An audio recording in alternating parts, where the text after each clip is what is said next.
उत्तराखंड में निकाय चुनाव टल सकते हैं। वजह यह है कि निकाय चुनाव को लेकर जो तैयारियां थीं वो अभी तक सरकार की तैयारियां पूरी नहीं हुई हैं, जिसकी वजह से माना जा रहा है कि निकाय चुनाव अगले साल लोकसभा के चुनावों के बाद या फिर लोकसभा चुनाव के साथ हो सकते हैं। दरअसल मौजूदा स्थिति में उत्तराखंड में 102 निकाय हैं, जिनमें 50 नगर पंचायत हैं, 43 नगर पालिका परिषद हैं और 9 नगर निगम मौजूद हैं। इनमें से 3 निकाय ऐसे हैं जिनमें चुनाव नहीं होते हैं। बद्रीनाथ, केदारनाथ और गंगोत्री ऐसे निकाय हैं जिनमें चुनाव नहीं होते हैं। वहीं 2 निकाय ऐसे हैं जिनमें चुनाव अगले साल के अंत में होने हैं। बाजपुर और रुड़की निकाय हैं। और अगर मौजूदा स्थिति की अगर हम बात करें तो 15 निकायों ने अपने वार्डों के पुनर्गठन और परिसीमन के लिए प्रस्ताव भेजा था, जिस पर की तैयारियां अभी पूरी नहीं हो सकी हैं। और इसके साथ साथ जो सबसे महत्वपूर्ण बिंदु ये है कि ओबीसी आरक्षण को लेकर जो समिति गठित की गई थी, एकल समर्पित समिति जो है, जो लगातार सभी निकायों में काम कर रही थी और उसको एक रिपोर्ट तैयार करके देनी थी, उस समिति का कार्य लटका हुआ है, क्योंकि निकायों में जो परिसीमन और वार्डों को लेकर जो रिपोर्ट है वो अभी तक पूरी तरीके से तैयार नहीं हो पाई है, जिसकी वजह से आगे का कार्य जो है वो लटक गया है। और अगर चुनाव की घोषणा होनी थी तो ये जून के महीने में हो जानी चाहिए थी, क्योंकि चुनाव कराने के लिए सरकार को समय की भी ज़रूरत है और 2 दिसंबर को निकायों का कार्यकाल पूरा हो रहा है, जिसमें कि नियम के अनुसार 15 दिन पहले या 15 दिन बाद तक चुनाव करा ले जाने चाहिए। अब स्थिति ये बता रही है कि ये चुनाव जो हैं अगले साल के लिए टल सकते हैं।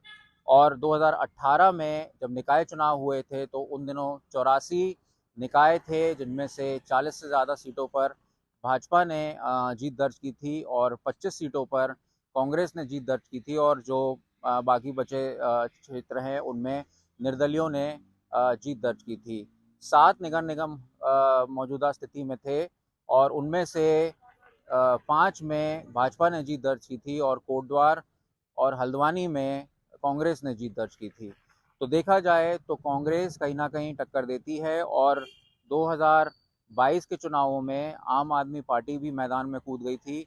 और जिस तरह से आम आदमी पार्टी को कहा जाता है कि कांग्रेस का वोट बैंक काटा था, जिसकी वजह से भाजपा को प्रचंड जीत दर्ज की भाजपा ने, उसको देखते हुए यदि आम आदमी पार्टी नगर निकाय चुनावों में आती है तो वो बड़ा डैमेज करेगी कांग्रेस और भाजपा के वोटों पर, क्योंकि कई निर्दलीय जो निकाय चुनाव के कैंडिडेट्स हैं वो आम आदमी पार्टी के बैनर तले भी चुनाव लड़ सकते हैं।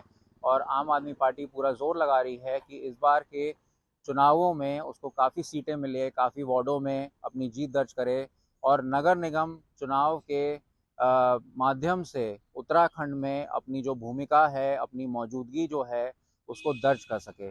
तो अगर चुनावों की हम बात करें तो लोकसभा चुनाव अगले साल होने हैं, जिसको लेकर तैयारियां कहीं ना कहीं अभी से ही शुरू हो चुकी हैं।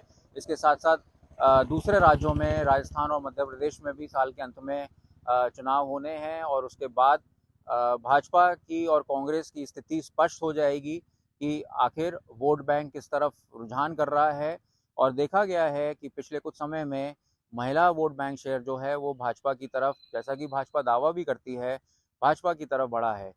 नगर निगम में काफ़ी मुद्दे हैं उत्तराखंड में, चाहे वो सैनिटेशन को लेकर हो, सीवेज को लेकर हो, या फिर मौजूदा हालात में जिस तरह से डेंगू पर काबू पाने के लिए नगर निकाय जो क्षेत्र हैं और नगर निगम के जो जुरिडिक्शंस हैं उस पर कहीं ना कहीं नगर निगम जो है विफल दिख रहे हैं। तो प्लेन एरियाज़ में, मैदानी क्षेत्रों में अगर हम बात करें तो वोट बैंक कहीं ना कहीं इसमें डामाडोल हो सकता है, क्योंकि लोगों का लगातार आरोप है कि कहीं ना कहीं नगर निगम जो है वो डेंगू को और बीमारियों को रोकथाम करने में विफल रहती है। तो अब अगले साल की स्थिति बताएगी कि नगर निगम चुनाव जब होते हैं तो कौन सी पार्टी जीतती है। देहरादून से अंकित शर्मा।